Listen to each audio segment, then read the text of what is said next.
जान लेता है या फिर कोई भी आत्मघाती होता है या फिर होती है, वो अगर किसी का नाम लेके कि कोई खत लिख के जाता है तो उसकी कार्रवाई ज़रूरी है जैसे भी हो। तो पहला दरखास्त तो हम करेंगे, रिक्वेस्ट करेंगे प्रशासन को, पुलिस को, डीएम ऑफिस को या फिर जो लोग हैं, हम बोलेंगे सारे आधिकारिक लोगों को कि पहले कार्रवाई बहुत अच्छे से होना चाहिए, क्योंकि एक महिला जो एक टीचर थी, बहुत सामान्य मतलब उनका जो सैलरी मिलती थी ऐसा नहीं, बहुत हाई फाई कुछ नहीं थी, एक साधारण सी महिला जो इस लेवल पे उतर आई कि हमको सुइसाइड करना है।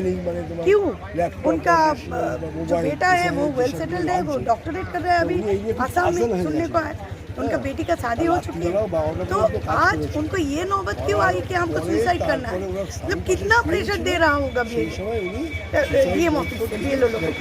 कुछ दिन पहले हम लोगों ने देखा कि एक महिला का ब्रेन स्ट्रोक हो गया, आज अचानक से सुनने को आया और एक महिला जो सुइसाइड कर ली, और रात को वो उनके हस्बैंड के साथ खाना खाई, फिर रात को देर रात तक एसआईआर फॉर्म फिलअप किया, फिर जाके उन्होंने सुइसाइड नोट लिखा और फिर सुइसाइड किया। सोचिए बात को, बहुत गंभीर आरोप है ये इलेक्शन कमीशन के विरुद्ध जो ये महिला ने लगा के गई, क्योंकि आज एक एसआईआर लागू कर दिया गया, पर हम लोग कोई एसआईआर के विरोध तो कोई नहीं किया।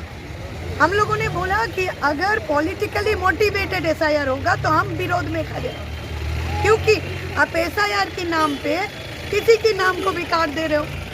ये एसआईआर के नाम पे आप इस नदिया जिला को अगर हम पकड़ ले तो इस नदिया जिला में आप बोलिए, कुछ दिन पहले सुनने को आया जिसका 2002 में जो लोग वोट दिया वो लोगों को आज बोल रहे हैं कि उनका नाम ही नहीं है, उन लोगों को मृत घोषित कर दिया जा रहा है। फिर ऐसा भी बहुत लोग हुआ कि बहुत जन का जो पिताजी वो उनका नाम सेम है करीब करीब। तो नदिया से तो बहुत सारा ऐसा छोटा मोटा घटना जो है सामने आ रहा है। तो आज हम लोगों का ये बोलना है कि ये जो दलाली कर रहा है ना, दलाल गणेश कुमार इलेक्शन कमिश्नर, जो मोदी जी और आरएसएस का जो दलाली कर रहा है वोट हड़पने के लिए, पहली बात तो है बांग्ला बिहार नहीं है, ये समझना बहुत ज़रूरी है उस घुसपैठिया के लिए जो घुसपैठिया गुजरात से 2 दिन बाद घुस जाता है बंगाल, ये समझना बहुत ज़रूरी है। तो ये बंगाल है, इसमें हम लोग इंदिरा जी का भारत में जब ये रिफ्यूजी लोग बांग्लादेश से आया था, कैसे उन्होंने सबका बंदोबस्त किया, उनका एक ही स्लोगन था रोटी कपड़ा मकान, और आज ये तीनों खतरे में है।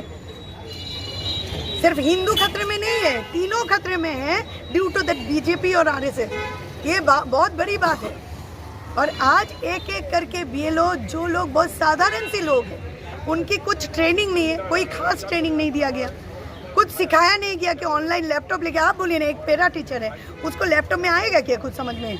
उसको सिखाना ज़रूरी है। बहुत लोग ये कुछ नहीं जानते हैं, फॉर्म फिलअप हमको समझ में नहीं आ रहा है तो ये लोग कैसे समझेगा? तो पहले ट्रेनिंग ज़रूरी था, फिर आपको समय बनाना ज़रूरी था कि एक समय तो देना है कि 1 महीने में सारे एसआईआर कंप्लीट कर दो भाई।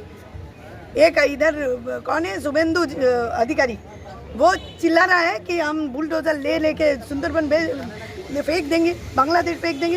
अरे भाई तेरा परिवार नहीं है, इसके मतलब ये हम लोग सारे परिवार हैं। आज तुम एक के बाद एक आज आप अखबार खोल लीजिए, पहले दिन से आप देखिए तो सिर्फ मुसलमान भाई लोगों का नाम आया था क्या? अकबर अली, जिशान अली देखा था आपने? पहले दिन से प्रदीप बाबू ने आत्महत्या किया, सुसाइड अटेम्प्ट किया। फिर उत्तम कुमार ब्रजवासी के घर अपने एसआईआर नोटिस भेज दिया। ये लोग क्या मुसलमान है ना हिंदू है? आज आसाम में डिटेंशन कैंप में 19 लाख लोग में 14 लाख हिंदू ही है। तो हिंदू का दिमाग में ये बात क्यों नहीं घुस रहा है भाई कि 2 घुसपैठिया अमित शाह और मोदी मिलकर तुम लोगों को नचा रहा है, बस और कुछ नहीं। आपका नाम और डिजिग्नेशन? तो हम देखिए, मैं जनरल सेक्रेटरी हूँ वेस्ट बंगाल प्रदेश कांग्रेस की और इधर नदिया जिले का ऑब्जर्वर हूँ, तो ये बात हम लोग बहुत अच्छे से देखेंगे और हम लोग जहाँ जहाँ जाना पड़े, अभी हम लोग डेपुटेशन देंगे, थाना में जाएंगे, हम लोग बोलेंगे वहाँ पे IC OC जो भी मिलेगा। इसके बाद हम DM ऑफिस में डेपुटेशन देंगे सोमवार या मंगलवार को। ये आंदोलन बहुत बहुत ज़्यादा से ज़्यादा हम लोग फैलाएंगे। हम आप लोगों को ये बोल रहे हैं, आपके माध्यम से उन लोगों को बोल रहे हैं, होशियारी दे रहे हैं, प्लीज़ ऐसे प्रेशर मत क्रिएट कीजिए, टाइम दीजिए, वक्त दीजिए, लोगों को समझाइए, फिर रास्ते में उतारिए। धन्यवाद। मैडम